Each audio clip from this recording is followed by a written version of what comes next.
Assalamualaikum warahmatullahi wabarakatuh. Selamat berjumpa lagi anak-anakku, terutama di kelas 10 ilmu-ilmu sosial Madrasah Alia Karya Bakti. Kita bertemu lagi dalam pelajaran ekonomi. Kita masuk pada KD yang baru, KD 3.6. Kalau kemarin kita telah membahas tentang lembaga jasa keuangan, sekarang kita akan membahas tentang bank sentral, sistem pembayaran, dan alat pembayaran. Jadi pada kompetensi dasar ini kita akan membahas 3 hal. Pertama tentang bank sentral, kedua tentang sistem pembayaran, ketiga tentang alat pembayaran. Di bank sentral ini kita akan belajar tentang fungsi bank sentral dan lain-lainnya. Lalu di sistem pembayaran kita akan berbicara tentang pengertian sistem pembayaran, peran BI dalam sistem pembayaran, penyelenggaraan sistem pembayaran, lalu evolusi alat pembayaran. Wow, ada evolusi ya. Lalu kemudian jenis dan alat pembayaran. Oke, nah sebelum Bapak lebih jauh menerangkan tentang bank sentral, sebagian besar materinya akan kita saksikan melalui video tentang bank sentral. Apa itu bank sentral, fungsi bank sentral gitu ya, dan sejarahnya akan dijelaskan melalui video berikut. Dan Bapak nanti akan masuk lagi menjelaskan tentang visi dan misi dari Bank Indonesia. Oke, saksikan video berikut ini. Pada kesempatan kali ini, kami ingin membahas tentang bank sentral. Sebenarnya apa sih bank sentral itu? Bank sentral adalah lembaga negara yang mempunyai wewenang untuk mengeluarkan alat pembayaran yang sah dari suatu negara, bertugas merumuskan dan melaksanakan kebijakan moneter, mengatur dan menjaga sistem pembayaran, agar sistem keuangan kita berjalan dengan lancar. Bank sentral adalah Bank Indonesia. Bank Indonesia sudah ada sejak 10 Oktober 1827, yang dinasionalisasi pada tanggal 6 Desember 1951. Terus apa sih fungsi bank sentral?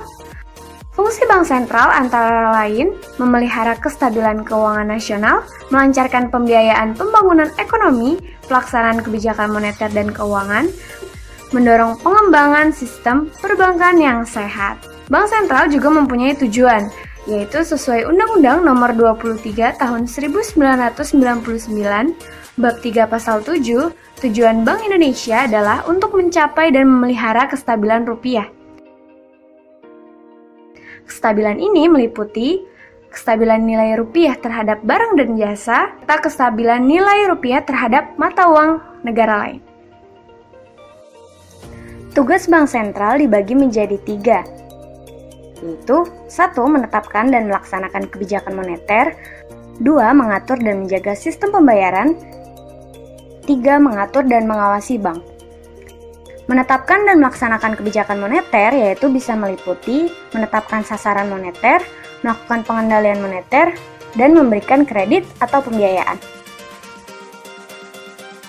Mengatur dan menjaga sistem pembayaran meliputi menetapkan penggunaan alat pembayaran, mengatur sistem clearing transaksi pembayaran, dan menyelenggarakan penyelesaian akhir bank.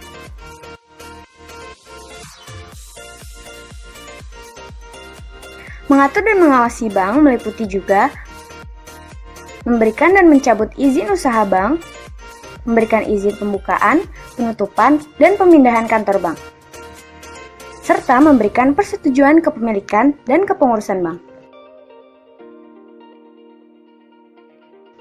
Dan yang terakhir adalah instrumen moneter Bank Indonesia, yaitu meliputi operasi pasar terbuka, penetapan tingkat diskonto,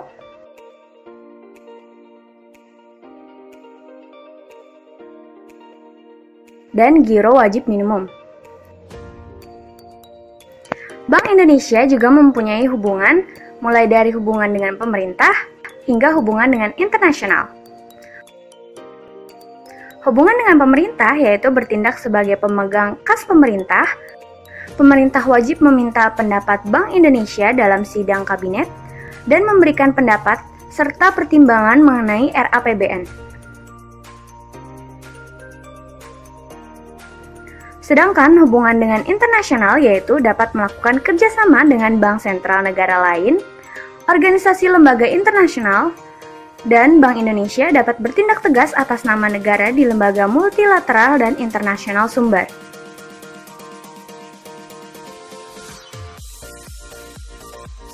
Dan itu dia pembahasan dari kami tentang Bank Sentral. Semoga wawasanmu bertambah ya. Terima kasih dan sampai jumpa.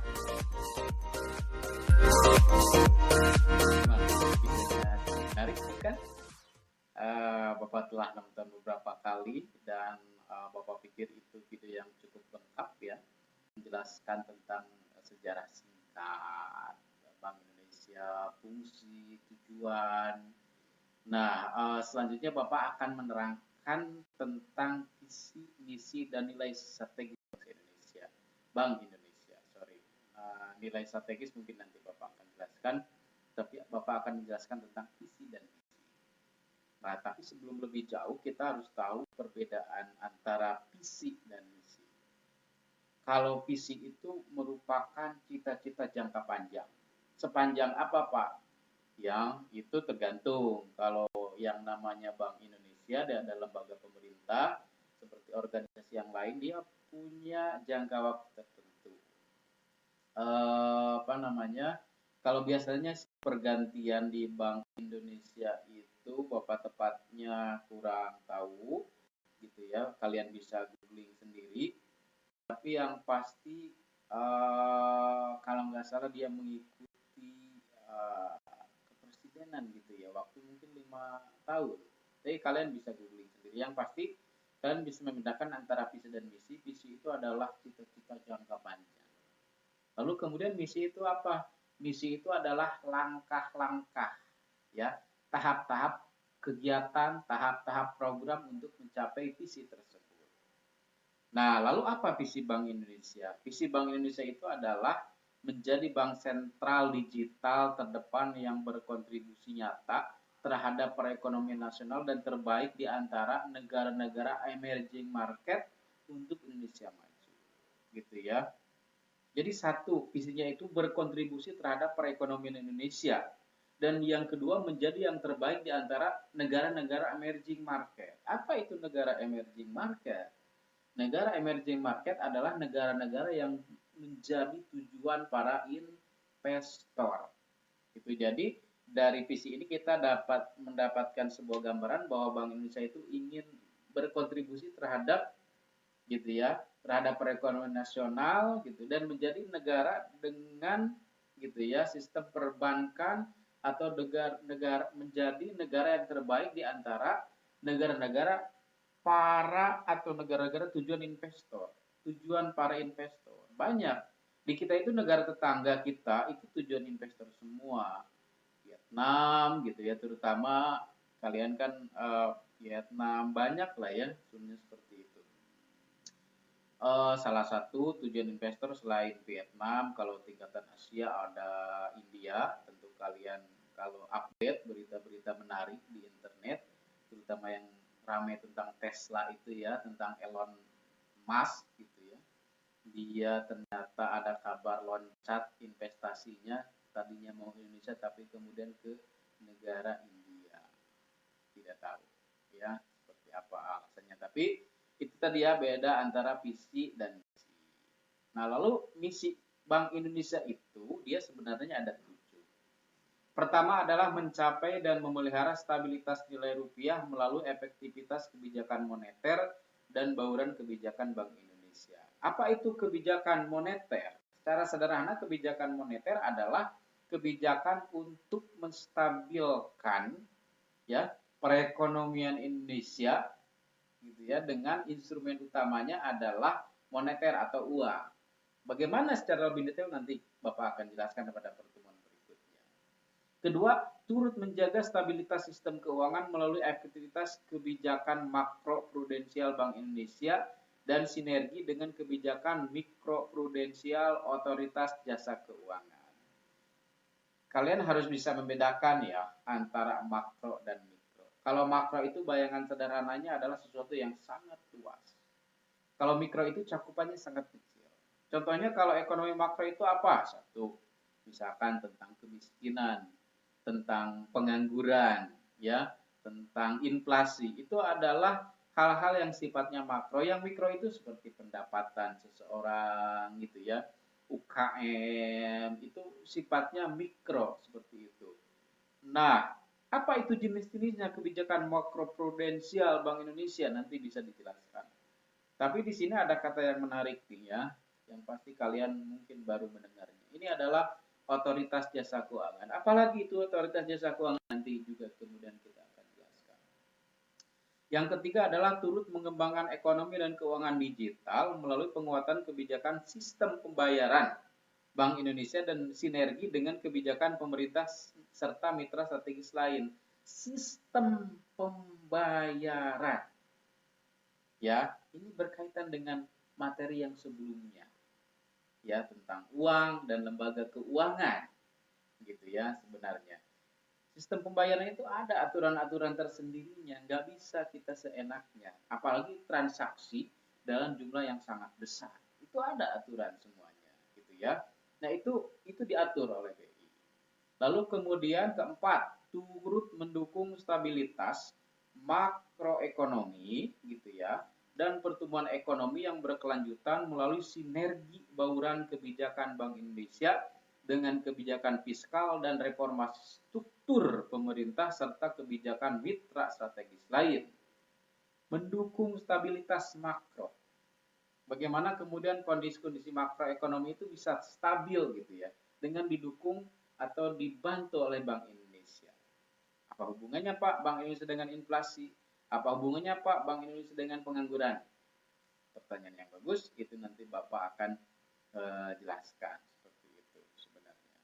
Nah, yang kelima, gitu ya, yang kelima, turut meningkatkan pendalaman pasar keuangan untuk memperkuat efektivitas kebijakan Bank Indonesia dan mendukung pembiayaan ekonomi nasional. Turut meningkatkan pendalaman pasar keuangan. Kalian tahu di semester kemarin kita belajar tentang pasar, dan pasar itu definisi sederhananya adalah tempat bertemunya penjual dan pembeli. Bapak pernah mencontohkan tentang kangkung gitu ya, seperti itu. Kalian tentu masih ingat, Pak ini berapa? Batu turun kesik naik, pasti kalian pernah ingat itu. Nah, tapi ini yang didagangkan adalah uang, pasar keuangan. Bagaimana kalian membayangkannya? Ini memang cukup rumit, tapi ketika kalian mau mencoba membayangkan tentang pasar, Bapak telah menjelaskan gitu ya tentang ekonomi dua sektor. Di sana ada pasar faktor produksi gitu ya, pasar modal. Nah, kalian dekat ke sana saja. Coba mengingatnya ya, seperti itu.